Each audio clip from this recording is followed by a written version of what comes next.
മനസ്സ് മുറിഞ്ഞിട്ടാ അന്ന് രാത്രി ഞാൻ ആ മുറ്റം വിട്ടത്. നിനക്കൊന്നും പറഞ്ഞത് മനസ്സിലാവില്ല ഒരിക്കലും.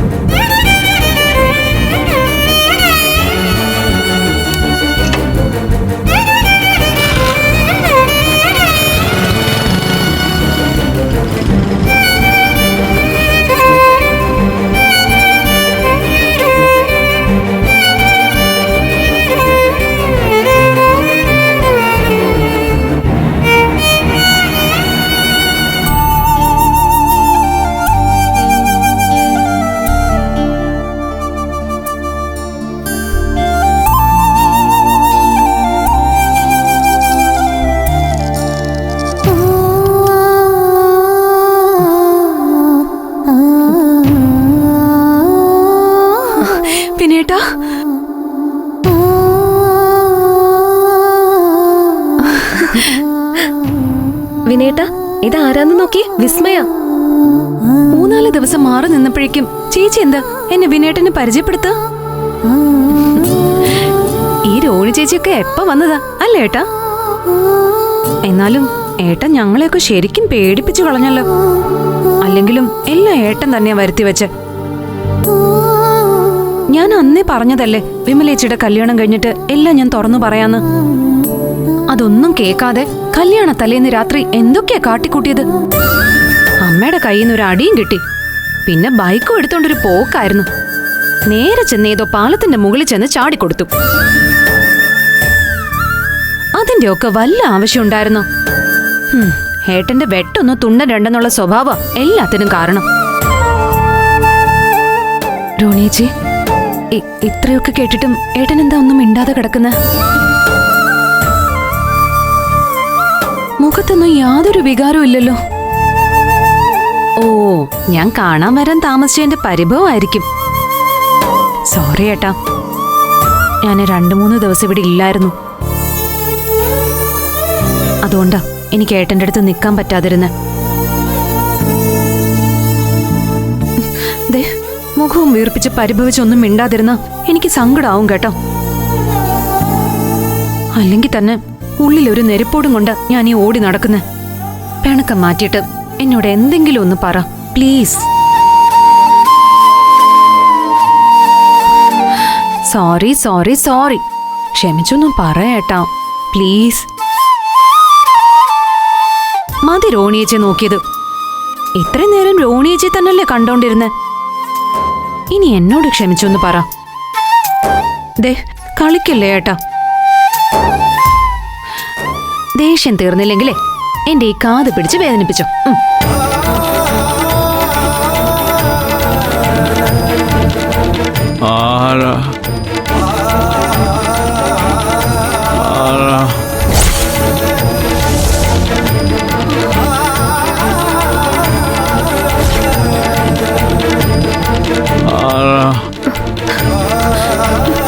ചേച്ചി, വിസ്മയ വിനേട്ടന് മനസ്സിലായിട്ടില്ല. അത്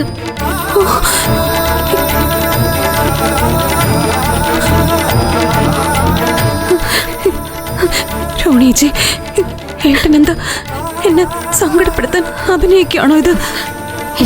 അല്ല, വിനേട്ടൻ ഇതുവരെ ആരെയും തിരിച്ചറിഞ്ഞിട്ടില്ല, എന്നെയും.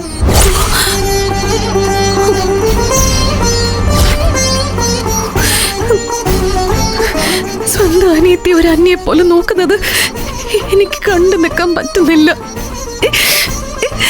എനിക്ക് സഹിക്കാൻ പറ്റുന്നില്ലത്. സഹിക്കാൻ പറ്റുന്നില്ല.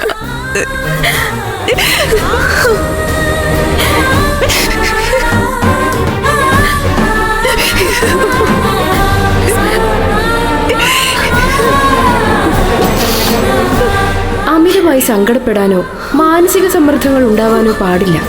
അത് വയറ്റിൽ വളരുന്ന കുഞ്ഞിന്റെ ശാരീരികവും മാനസികവുമായ വൈകല്യങ്ങൾക്ക് കാരണമാകും.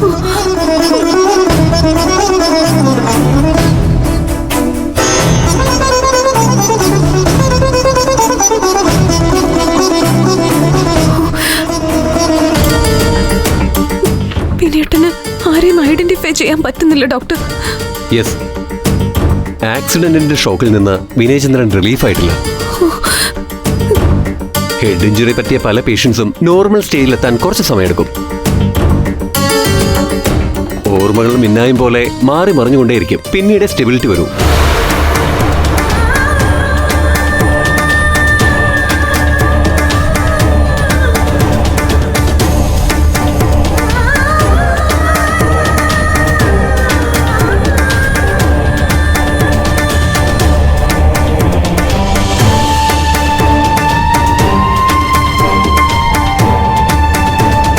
ഫിസിക്കലി വിനയേന്ദ്രൻ ഓക്കെയാണ്.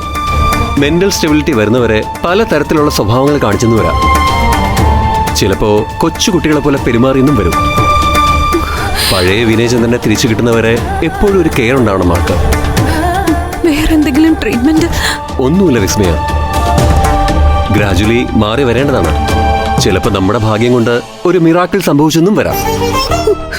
Let's wait and see.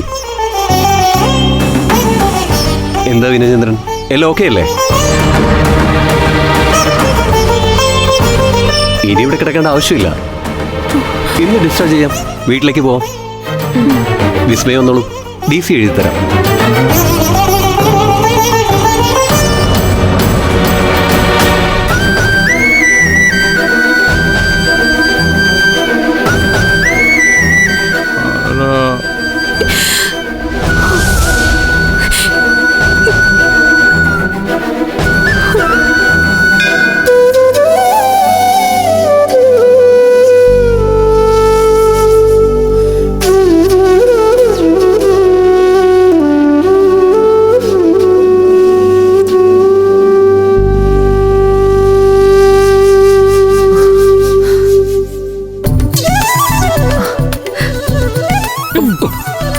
ഒരേ പ്രാർത്ഥനയാണല്ലോ. നല്ല പേടിയുണ്ടല്ലേ? പേടിക്കാതെ പിന്നെ. വീട്ടിൽ നിന്ന് ഗൾഫിൽ പോയി എന്ന് പറഞ്ഞിറങ്ങിയവനാ ഈ വരന്റെ വേഷത്തിൽ ഇവിടെ നിൽക്കുന്നത്. അമ്മയും അമ്മാവനും അറിഞ്ഞാ ഈ വെടിപ്പുറയിട്ട് എന്നെ കത്തിക്കും. പേടിച്ചേ പറ്റൂ. നിനക്കെന്താ പേടിയൊന്നും ഇല്ലാത്ത പോലെ? എന്തിനു പേടിക്കണം? ദൈവത്തിന് സാക്ഷി നിർത്തി ഇഷ്ടപ്പെട്ടവരെ തമ്മിൽ വിവാഹം കഴിക്കുന്നത് അപരാധമൊന്നുമല്ലെന്ന എന്റെ അഭിപ്രായം. ഇനി ഇതിന്റെ പേര് കത്തിക്കാൻ വന്ന അവരെയൊക്കെ നമുക്ക് തന്നെ കൈകാര്യം ചെയ്യാം. എന്റെ ഒരു സ്റ്റുഡന്റിന്റെ അച്ഛൻ കളരിയാശാന. എടി ഭയങ്കരി, ഇപ്പോഴല്ലേ എനിക്കൊരു കാര്യം മനസ്സിലായത്. എന്ത് കാര്യം? നിന്നെയാ കൂടുതൽ പേടിക്കേണ്ടത്. ആ, വലിയ കോമഡി ഒന്നും വേണ്ട. നാവടക്കി വെച്ച് പ്രാർത്ഥിക്ക്. ഓ,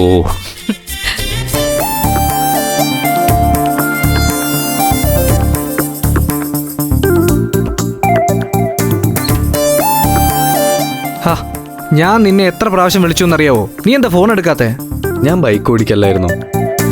നീ ആള് കൊള്ളാം. 1 മണിക്കൂർ മുമ്പ് വിളിച്ച് പെട്ടെന്നൊരു കല്യാണമുണ്ട്, ഫോട്ടോ എടുക്കണം, എടുപടിന്ന് വരണം എന്നൊക്കെ പറഞ്ഞാ നിനക്ക് മൊബൈലിൽ അങ്ങ് ഫോട്ടോ എടുത്താൽ പോരെ?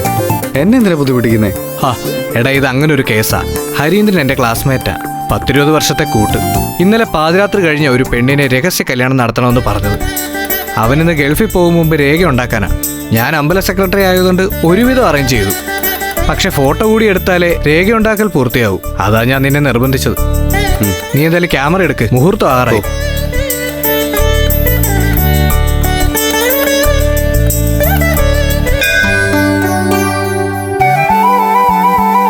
ഹരി,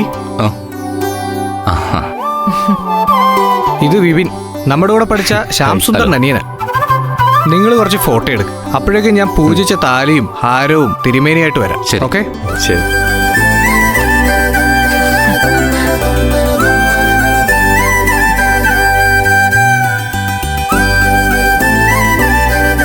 റെഡി? കുറച്ചുകൂടെ ചേർന്ന് നിൽക്ക്. ഓക്കെ. ഒന്ന് തോളിൽ കൈയിട്ടേക്ക്.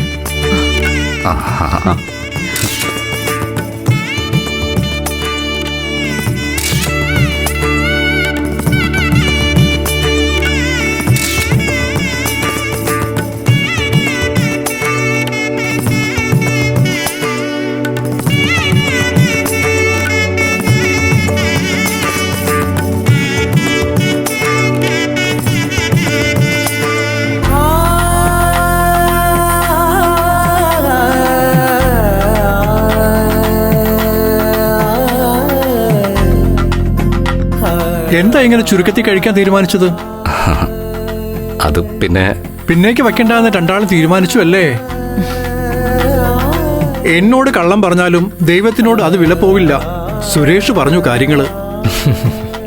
പെണ്ണിന്റെ ഏട്ടന് അപകടം പറ്റിയതുകൊണ്ട് കല്യാണം മുടങ്ങിപ്പോയ തിരുമേനി. അവൻ ഇന്ന് തന്നെ ഗൾഫിലേക്ക് മടങ്ങി പോകണം. അതുകൊണ്ട് ആരോടും പറയാതെ പെട്ടെന്ന് ചടങ്ങ് നടത്തുന്നത്.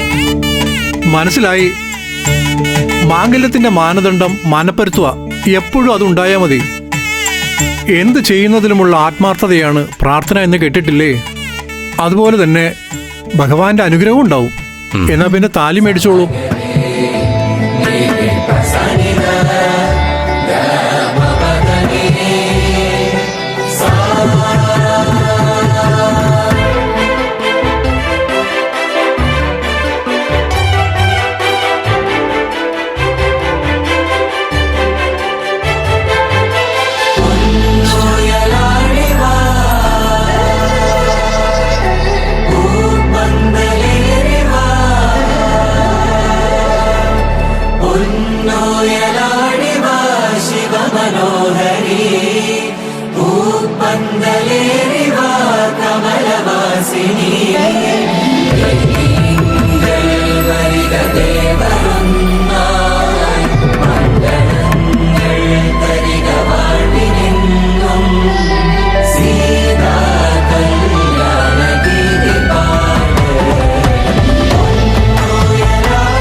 നന്നായി വരട്ടെ. നന്നായിട്ട് പ്രാർത്ഥിച്ചോളൂ. ദാമ്പത്യ സൗഖ്യം ഉണ്ടാവട്ടെ. ഒരു കുഞ്ഞൊക്കെ ആയിട്ട് ഇവിടെ ഒരു തുലാഭാരം നടത്തണം കേട്ടോ. അത് നടപടിയാവില്ല തിരുമേനി. അതെന്താ? അത് ഇവൻ ഇന്നേരം ഗൾഫിലേക്ക് തിരിച്ചു പോകല്ലേ, പിന്നെങ്ങനെയാ ഉടൻ കുഞ്ഞുണ്ടാവുന്നത്? ഇത് കുറച്ചാൾ കാത്തിരിക്കേണ്ടി വരും. ഏതായാലും നമുക്കിപ്പോ ഒരു മാംഗല്യസൂത്രത്തിന് ചീട്ടെഴുതി കളയാം. തിരുമേനി വാ.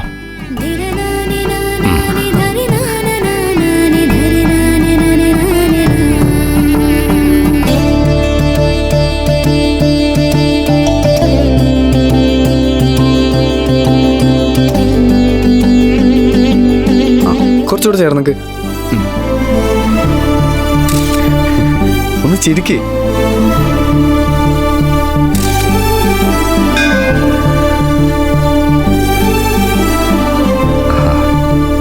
നമ്മുടെ താലികെട്ട് ഇങ്ങനെ നടക്കാനാവും യോഗമല്ലേ? എല്ലാവരെയും വിളിച്ചു വരുത്തി നടത്താൻ നോക്കിയിട്ട് നടന്നില്ല. ഇപ്പൊ ആരും അറിയാതെ നടന്നു. എന്തായാലും മനസ്സിനൊരു ആശ്വാസമുണ്ട്. ഒരു ജീവിതം കിട്ടിയ പോലെ. അതെ, ഈ താലി ഞാൻ നിനക്കിരുന്ന ഉറപ്പാണ്. പക്ഷേ ഇത് വീട്ടിൽ മറ്റുള്ളവർ കണ്ട എന്ത് ചെയ്യും?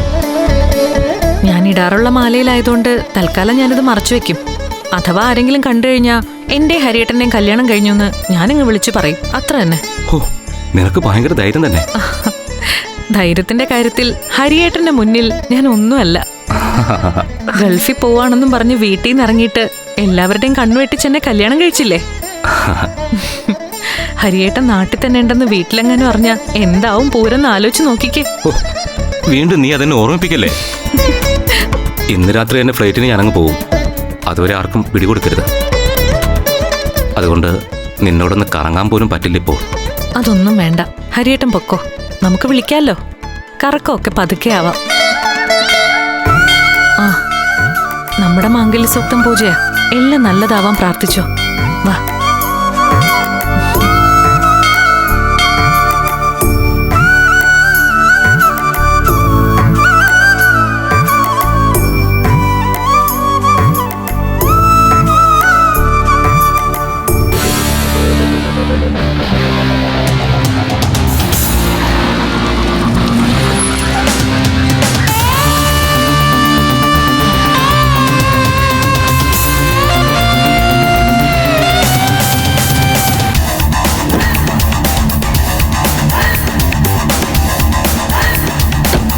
എല്ലാം അവസാനിപ്പിച്ച് വെല്ലുവിളിച്ചിറങ്ങിപ്പോയിട്ട് എന്തിനായിരിക്കും ഇപ്പൊ ഈ തിരിച്ചുവരവ്?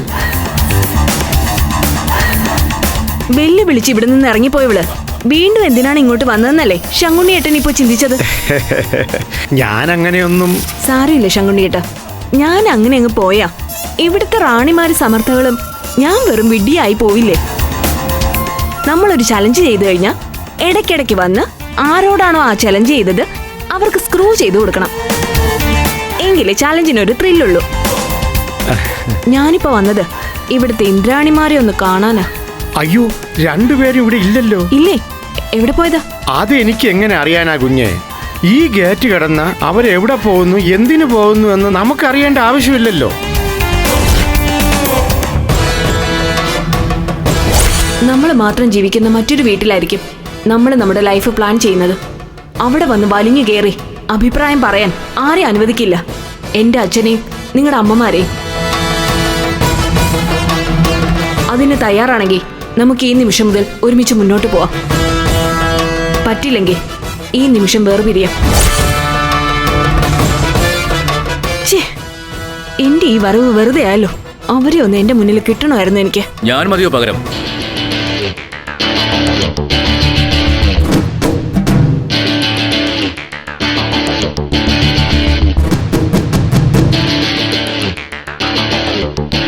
ഓ മൈ ഗോഡ്, സാറപ്പം ഇവിടെ ഒളിച്ചിരിപ്പുണ്ടായിരുന്നോ? ശങ്കുണ്ണിയേട്ടൻ എന്നോട് പറഞ്ഞില്ലല്ലോ. എന്നോട് ചോദിച്ചില്ല, അതാ ഞാൻ. ഓ, ശങ്കുണ്ണിയേട്ടൻ ചോദിച്ചതിനല്ലേ മറുപടി പറയൂ. അതെ, അതൊരു നല്ല ഗുണമാ. അനാവശ്യമായി സംസാരിക്കുന്ന സ്വഭാവം ശങ്കുണ്ണിയേട്ടന് പണ്ടേയില്ല. ഞാൻ കണ്ടാൽ കണ്ടതുപോലെ പറയും. അയ്യോ, എന്റെ പേരിൽ രണ്ടുപേരും കൂടെ ഒരു തർക്കം വേണ്ട. ഞാൻ കാപ്പി എടുത്തിട്ട് വരാം. വേണ്ട വേണ്ട, ശങ്കുണ്ണിയേട്ടന്റെ പണി നടക്കട്ടെ. ചെല്ല്. ശരി. അപ്പോഴേ ബോസേ, സിംഗിൾ ലൈഫൊക്കെ എങ്ങനെ എൻജോയ് ചെയ്ത് തുടങ്ങിയോ? എന്റെ ലൈഫ് എന്റെ വിധിയാ. You don't bother. സിംഗിൾ ആയാലും ഡബിൾ ആയാലും ഞാൻ സഹിച്ചോളാം. അയ്യോടാ, അപ്പോഴേക്കും മുഖത്തങ്ങ് വിഷമം നിറഞ്ഞല്ലോ. നീ ഒരു പാവമാണ് അജയ്. നിന്റെ മനസ്സിലൊരു കള്ളുമില്ലെന്ന് എനിക്കറിയാം. അതുകൊണ്ടാണ് 10 വർഷം ഞാൻ നിന്നോടൊപ്പം ജീവിച്ചത്. അതിലൊരു തിരുത്തുണ്ട്. ഞാനൊരു പാവമായതുകൊണ്ട് 10 വർഷം എനിക്ക് നിന്നെ അഡ്ജസ്റ്റ് ചെയ്യാൻ പറ്റിയത്. That's A truth. ഓ ആയിക്കോട്ടെ. അതുകൊണ്ടായിരിക്കും നിന്നെ വെച്ചുകൊണ്ട് എന്നെ തോൽപ്പിക്കാൻ ഇവിടുത്തെ ഇന്ദ്രാണിമാര് നിനക്കൊരു കുഞ്ഞിനുണ്ടാക്കി തരാൻ നടക്കുന്നത്. വാട്ട്? നീ വെറുതെ അമ്പരക്കണ്ട. നിന്റെ അമ്മമാരും മാമച്ചാരും ചേർന്ന് ചില ഉടായ്പ നീക്കങ്ങൾ നടത്തുന്നുണ്ട്. അത് ഗർഭം ഉണ്ടാക്കാനുള്ള നീക്കമാണോ അതോ ഗർഭം നശിപ്പിക്കാനുള്ള നീക്കമാണെന്നൊന്നും വ്യക്തമായിട്ടില്ല. പക്ഷേ മതി.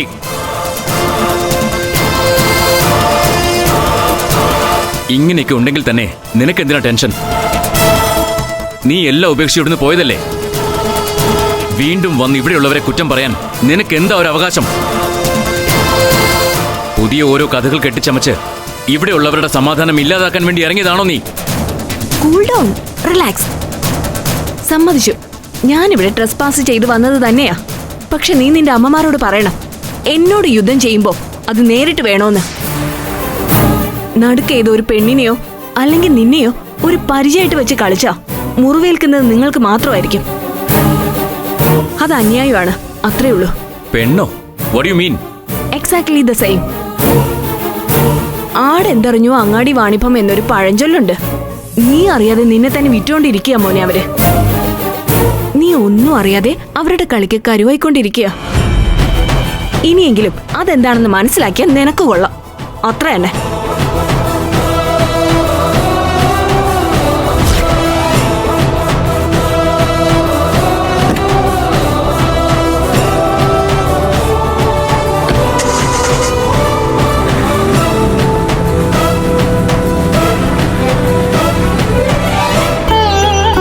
വിനയനെ ഹോസ്പിറ്റലിൽ നിന്ന് ഇവിടേക്ക് കാറിലാണോ കൊണ്ടുവരിക? കാറിൽ കൊണ്ടുവരാൻ സാധ്യത കുറവാ.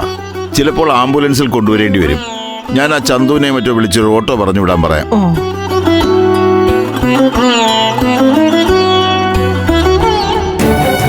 ആ രോഹിണി ചേച്ചി, ഞങ്ങൾ ഹോസ്പിറ്റലിലേക്ക് ഇറങ്ങുകയാണ്. ഇപ്പൊ എത്തും, ഒരമണിക്കൂർ. നമ്മൾ ഇറങ്ങിയോന്ന് രോഹിണി ചേച്ചി വിളിച്ചു ചോദിച്ചതാ. അല്ല, സുമംഗല റെഡി ആയില്ലേ ഇതുവരെ? ഞാൻ റെഡിയാ.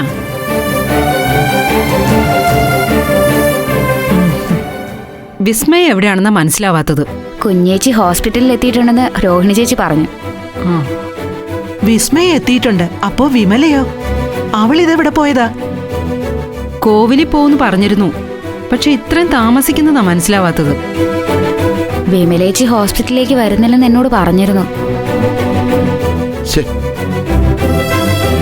ആ ചന്തുവിനെ വിളിച്ചിട്ട് കിട്ടുന്നില്ലല്ലോ. ഇനി റോഡിൽ ഇറങ്ങി ഇന്നാലേ ഓട്ടോ കിട്ടൂ.